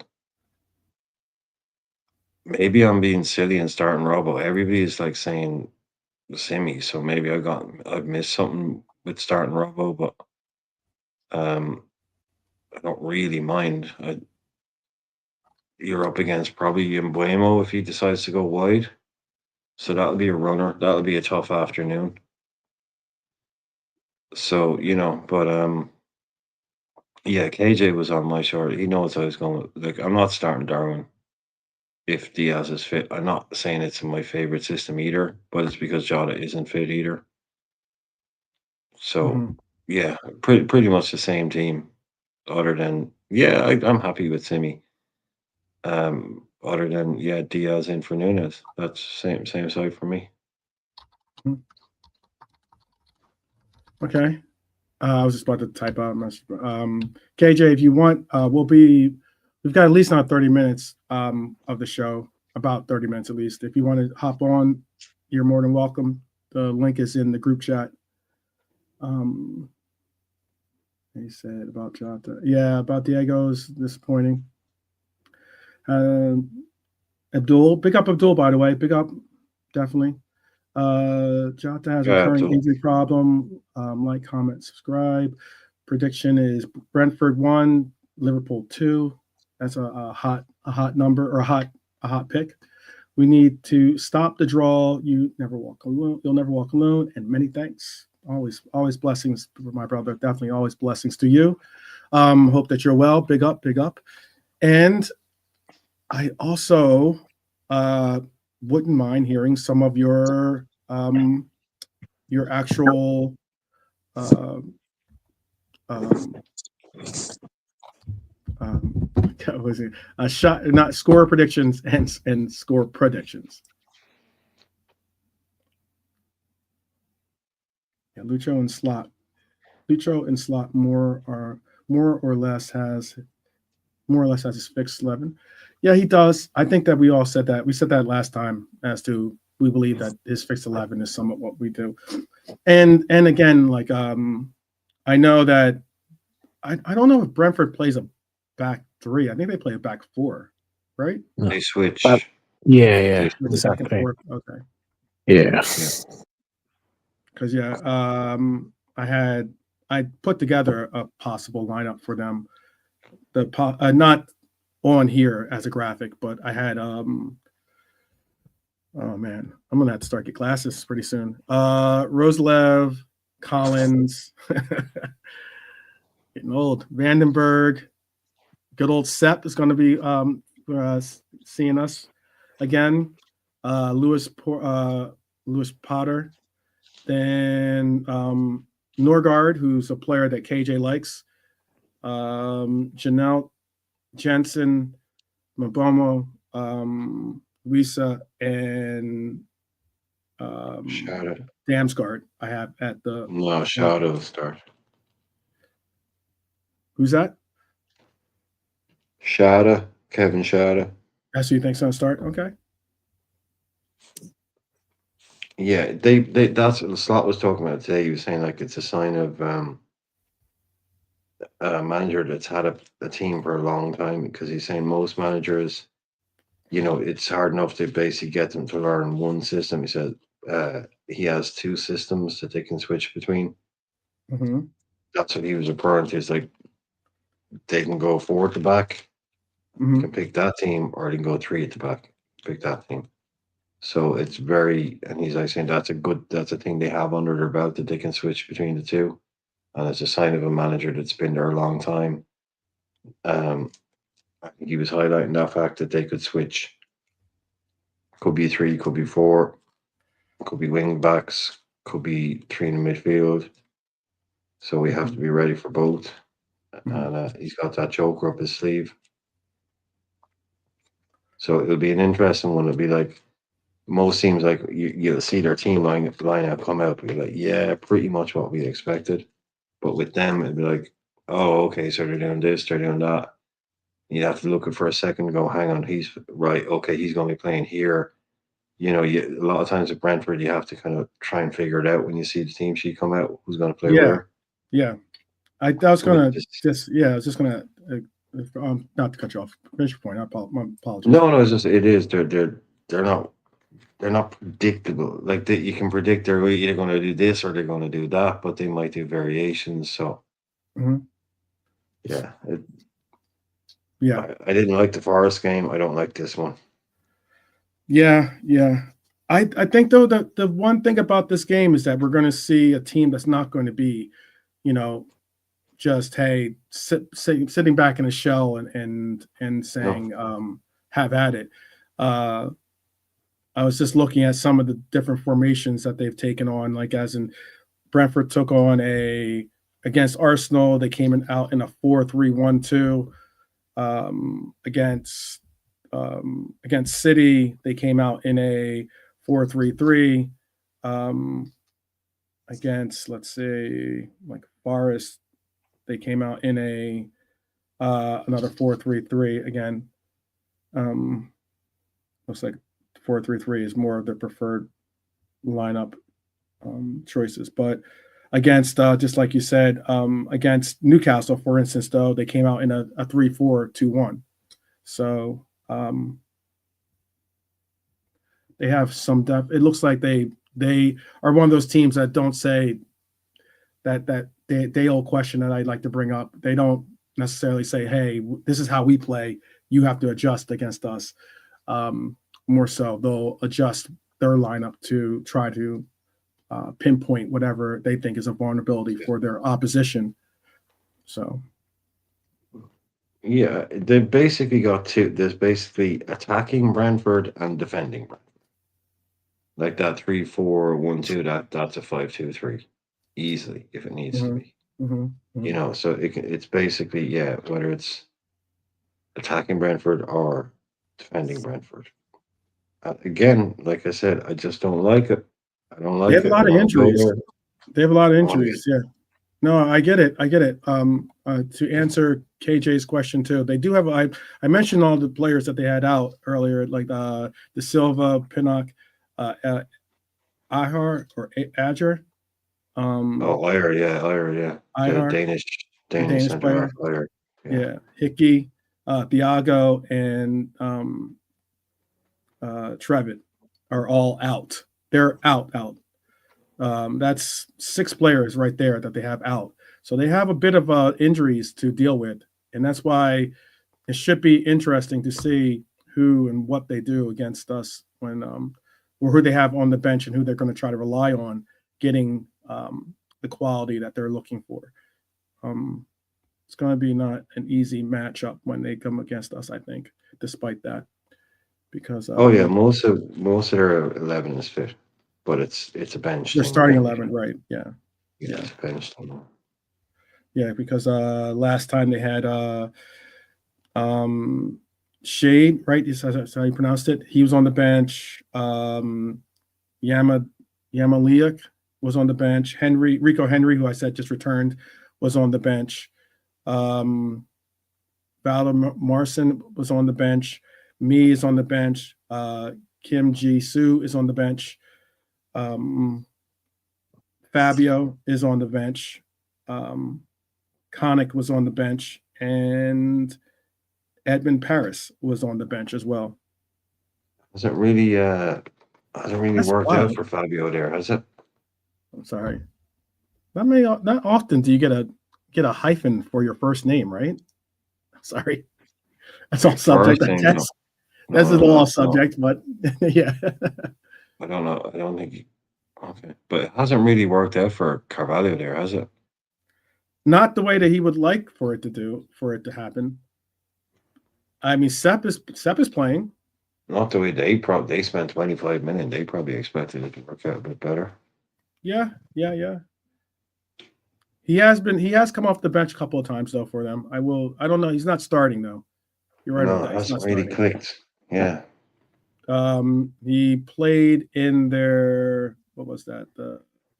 He played in their FA Cup loss as well, but started in their FA Cup loss. But yeah, he hasn't really been starting really. Rarely starts. But who knows? I think we'll see him against us. I think we'll see him against us. Abdul is saying we need a left back, center back. Wow, okay, we need left back, center back, defensive midfielder, and a number 9. What is going on with Chiesa? Good question. That's $1 million question. Not a lot is what's going on. Not a lot. Yeah. Not a lot. Galante, what is your score prediction, and who are your scorers for this upcoming match? It'll be a hard-fought game, and yeah, I mean, it's the boring cliche, isn't it? We need the 3 and 2-1. Grav and Darwin. Okay. Grav and Darwin. All right. Brian? What did you say, Nolante? Oh, so 2-1, bro.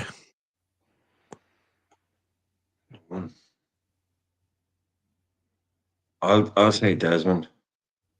Oh. Hopefully not, but I can see why. It. I just said I don't like it. I predicted 1-1 against Forest, and this gives me the same kind of vibes as in we ain't winning this unless we get the. I mean, this ain't going to be easy. This is just like it's Brentford. Really, I don't like it at all. I'll go with a 2-2. Mo's dropping off. I'm not going to. I'd normally give one to Mo. I'm not going to give one to Mo. Robert has a massacre, by the way. Jesus, who do I think is going to score in this game? Where are they weak? If they go 3 wide areas, so Gakpo and a runner from deep. Gakpo, McAllister, 2-2. Okay. So Robert has it 5-1. Mo with a brace, Lucho, Cody, and Dom with a goal. Let's see. Mark has it a 3-3 tie or draw. That's a Tres. That's what we call a Tres. Okay. KJ has it 3-2. Okay, Brian, say what you said. No, I was saying I was just joking. 3-3. Mark went with a 2-2 loss with the Forest one when we won. When I went 1-1, he went 2-2. I've gone 2-2. He's gone 3-3. So we've been on the same page. He's just going to higher score and draw than me. Yeah. 3-2. Darwin, Mo, and Dom to get goals for us. Or excuse me, Darwin, Mo, and Dom. I think I said that right. Yeah. Callum has it 2-1. Van Dijk and Mo. Statement win is coming. Brentford getting taken care of. Is Robert saying? We need it. If we could have that would be a great statement win. By the way, Robert certainly. Love a big win like that, Philip has it 2-1. Salah and Cody getting our goals. Okay. I'll have to get back to a bit of form. Maybe he hasn't scored in 3, I think now, is it? Yeah, he needs to. For all the talk of something to go in. Ballon d'Or and you know, Records, once that started like heating up and everything, yeah. People At the end of the bringing year, up the that was all heated goal up. charts. Now it's looking like blah blah blah. But Yeah, needs a spark again, doesn't yeah, he? you only need a spark. You only need a spark to start a fire. Definitely. And speaking of fires, let me make sure I get this right here. Speaking of fires, so I know that we've spoken about some players. I think there were some comparisons. There were some different things that we're speaking on about some of the players that. Yeah, I'm trying to think of how the conversation went with this one individual player. Somehow one of these players got referenced, and I had to stick up for him. It's not surprising, but there is a happy birthday that is necessary to bring up, and that is for Jaden Dans. Start him. Yeah, okay. If Jota's injured, and Diaz There are has some a people sore that said throat, that. There are people that have said that. I know. A lot of people in my chat earlier on were like, start him. Now, someone kind of kicked off the question, but if it was like, if Jota's out and Diaz is out, would you start Dan's or would you start Nunes? I'm not There's starting him absolutely either. no way I It's would like, start you need Dan's to chill over out. Nunes. Like, you need to just chill, but give him minutes. Yes. Give him minutes, absolutely. Absolutely give him minutes.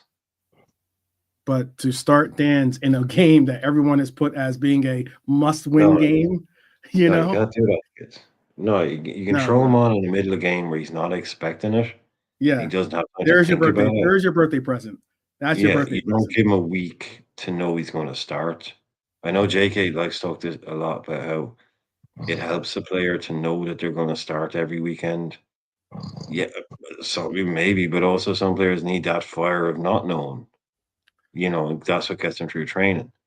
You know, other players get lazy if they know they are going to start. Some like Dan's, if he had 3 or 4 days knowing he's going to start, I think he'd have too much time to get nervous about it. But if you just throw him on half an hour left, he's going, what, me? Yeah, go on, man, you're playing. He won't even have time to get nervous about it. Go on, just do your thing.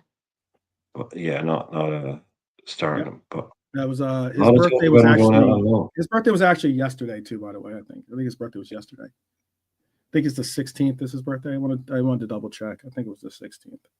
Well, Nolante will tell you, basically in football, anything that happens within a week of your birthday, it counts as your birthday. There you go. It's your birthday week. And I know people that try to have birthday months. So yeah. I've heard some people say that, and I'm like, that is a wild take. That is settle down. Yeah. And the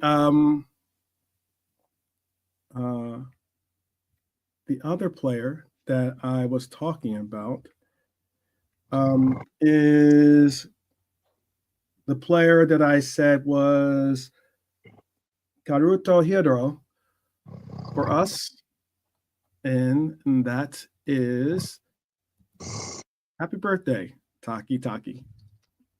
Happy birthday. Remember playing that? Tonight. Yeah. He's playing tonight. Remember Monaco that guy? are playing. Yeah, he's playing tonight. Monaco are playing tonight. It's probably over, but they were playing earlier on. He started the game, so he played today.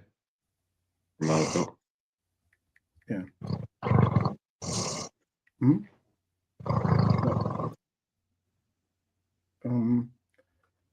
So, yeah.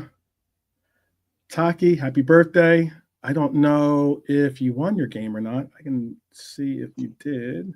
Since they're playing Montpellier, someone was in my chat saying, I'm watching Monaco now versus Montpellier, wherever it was, and Taki is starting. They did. Unfortunately, they score? lost. Oh, Let's see if he scored. No.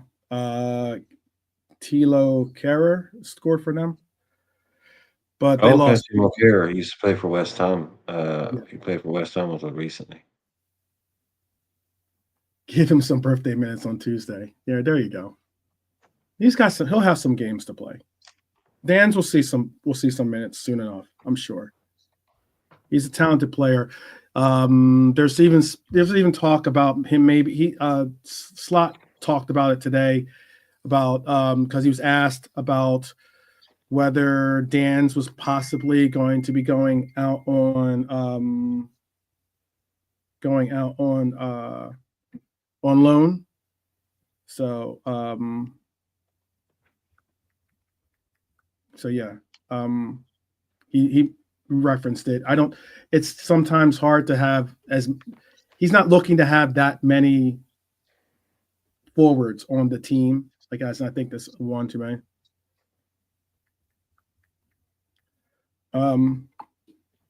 But hey, for right now, the coverage is well welcomed and appreciated.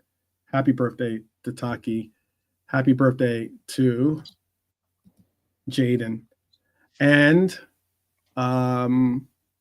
big up. Hope that it is one that brings you guys. Obviously, didn't bring Taki any necessary success today for his club, but hopefully, maybe Jaden gets to blow out the candles tomorrow for something for us tomorrow for Brentford against the Bees. Do they do like in Japan? Like, do they do? I know what is it, like Shinto or something? It's just like I know they're not like really very religious. Yeah. But do they do birthdays like we do? Like, is it? Like, do they have like birthday parties and celebrations, or is it just like do they have like weird, odd, like, well, no, it's my year of the tiger. I only have a birthday every 6 years, and one of these kind of weird shit, or do they just do it the way we do it?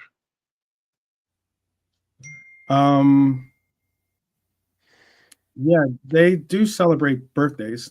They do celebrate birthdays.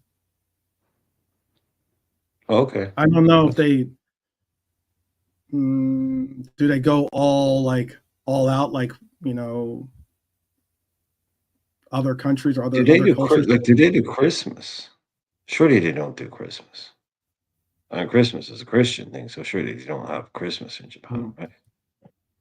Yeah, they well, yeah. Yeah. They have birthdays, they give gifts. There's probably like other Japanese shit as well that we don't know about that they do. Probably like other Japanese celebrations. There's probably other Japanese celebrations that we don't do. I mean, Western people don't do that they have as well. Yeah. But they're not super religious, so they're not like I just don't. Japanese people aren't like they don't all go to church and stuff. Like, it really is just into the technology. Yeah, future. Yeah. I've always said Japan is the closest thing you'll get on planet Earth to a different planet. Yeah. Because it's so hyper. It's so very different to if you're a Western person. I mean, to an Asian person, probably just a fancy Asia or whatever. But to someone from Western Europe, Japan, like in the cities and stuff, like there's a reason why they do Blade Runner and all that shit because it just already looks like the future. Futuristic, yeah. Yeah, it's probably like the closest thing you could get to like a different planet on planet Earth will be if you'd never left like Western Europe and all of a sudden you just landed in Tokyo. Yeah. No, it used to be. It's like way back. It used to be before, obviously before World War II. It used to be you didn't celebrate your birthday on your actual birthday. You actually celebrated. Like you celebrated your You celebrated your birthday on New Year's. So on that's New Year's Day in Japan, it used to be that's when you celebrate your birthday. So it's everybody's birthday is on New Year's Day. Right. But ever since World War II, it's been more westernized, and now they celebrate birthdays like everyone else, pretty much. Okay. So, a little bit. A little bit of a historical All those culture. GIs. All those, yeah. All those GIs, you know. All I those ain't GIs. having a birthday on the same day as everybody else. You know. Yeah. I think that'd be kind of cool to they've always celebrate. adopted I think that'd be Western cool to culture. celebrate your birthday on New Year's, you know? I thought That'd it be kind of always cool. sucked though for the people who were born on Christmas Day, especially like if it's very, very rare. But if you're Catholic in Ireland, like I mean, it's Christmas is like the big day. So there's very few people, but their like birthdays are on Christmas Day. It's just like yeah, it sucks because they're Hmm. like I don't get a birthday. I just get Hmm. Christmas Day. They never actually get Right. a birthday. But those people are rare and they're weird. If you're Yeah, born on yeah, yeah, Christmas yeah. Day, It'd be like almost like, I guess it'd be almost like having your birthday on Valentine's Day, I guess. Then if you're in a relationship, it would be kind of beat. You're like, oh, that'd be what is worse this because crap? you're like, no, Yeah, this is what is my this all day. about? This is my day. And they're This like, ain't no, no, this is no, our yeah, day. yeah, Yeah, it's Valentine's Day. So, no, no, my birthday, my day. yeah. That'd be pretty beat. Yeah, Valentine's Day, Yeah, but it Christmas Day, suck that'd if be it was the girl though. Because like if you're a guy, Valentine's Day, let's be real. If you're a man, Valentine's Day is all about the girl anyway. It's not. It is. It's just a day where you Val do stuff. yeah, Valentine's It's Day is a all Hallmark conspiracy, right? Oh yeah. God, yeah, what a rip Like off. it's a day where boys in their teens that are trying to, you know, they spend money on girls. Like I've done it. We've all done it, and I love doing it. What You know, like, teens? but it's never like the Exactly. girl is always like, "Oh yeah, I got you something, but you better got me like 4 times as much." So if it was her birthday and it was Valentine's Day, Oh, then you're you're bang out on. of luck.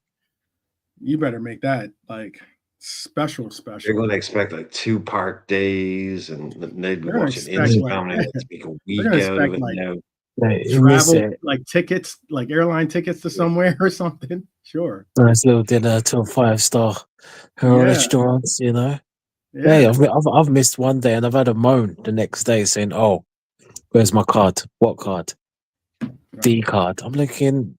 Hey, listen, it's a rip off day. Come on, I need to do Well, that. You got it's your only a birth. rip off day if you're a red, for all the red jewels out there, for all the Exactly, Abdul. lady Here, reds, here, Abdul. then it's worth. It's Valentine's Day every day, but Yeah, exactly. Valentine's Day is every day. here, every day here, is Abdul. Valentine's Day if you're But hey, a red, and you're so fortunate to have a red in your life, another red in your life. So, yeah. So, I did. So my prediction for tomorrow, real quick, because we've got about 2 minutes left. yeah. Cool. I'm gonna go with 2-0. I'm gonna go 2-0. Got to get back to clean sheets.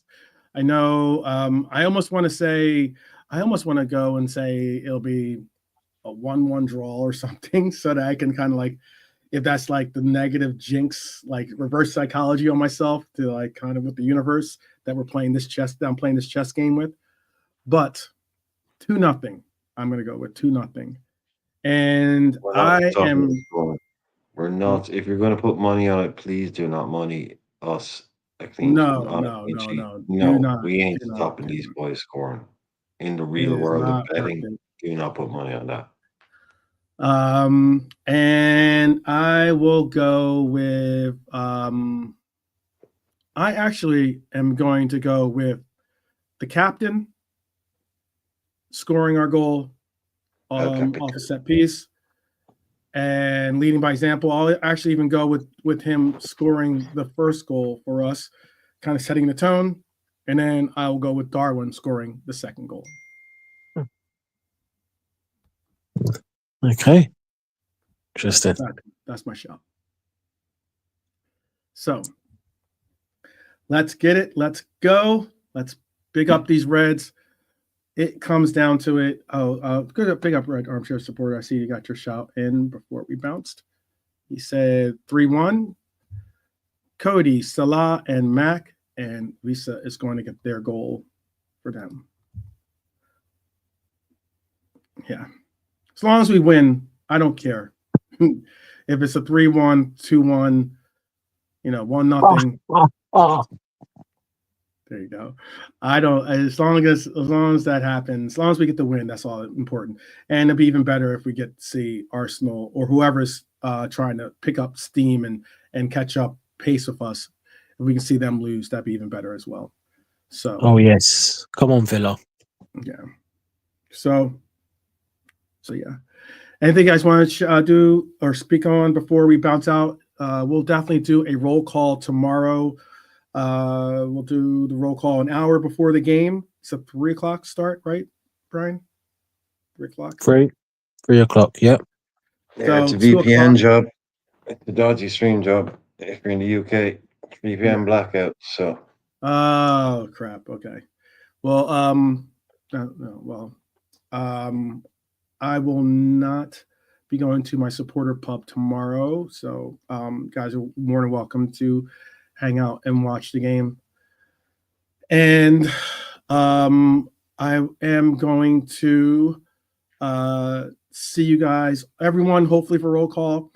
2-0. So it'll be bright and early for me. It's it means I'll probably have to get up. I have to get up probably around like 6:30 or something like that, 6:00 in the morning to get ready for the show for a 7:00 broadcast, 7 in the morning. Always fun on a Saturday, getting home late just to go and do that. Always fun settings. But definitely on a road trip tomorrow. Catch you on the flip side for sure. Robert, be safe. Enjoy your wherever your destination is set to be, and hopefully you get an opportunity to watch the game tomorrow. But yeah, is there anything you'd like to say, Brian, before we let the people do what they got to do for their TGIF? Oh, just listen to Nalante. Just listen to Nalante. I'm sure he's got some wise words coming up. Yeah, I'm sure he does. He had Jorgen in the house, so maybe he's gotten some inspiration from him. Nalante, is there anything you'd like to say? I mean, sorry, kind of you, Brian, to say so. But I'll just keep it as well would. In the words of our ex-manager, Brentford will be boom! Ha ha ha! We will win! Ha ha! Good night, good night. There you go. Jurgen in the house, along with Nalante, along with Brian, and along with you in the chat. Big up to each and every one of you, each and every time. We'll see you tomorrow for roll call. Hopefully 99% of our 95% of our predictions, one of our predictions comes true tomorrow. And hopefully, unfortunately, hopefully not Brian's or Mark A's, but hopefully we get it down and get a win for tomorrow. We'll see you for roll call. Definitely, please do be there. Bring a friend, tell a friend, do the whole nine, the whole soliloquy, and we will see you tomorrow. So until then, enjoy your Friday, whether it's morning, evening, or even afternoon for you. And also, as always, keep this in your heart, people. Even when you hear the dumb stuff, up the Reds always. Up the Reds. Let's get it.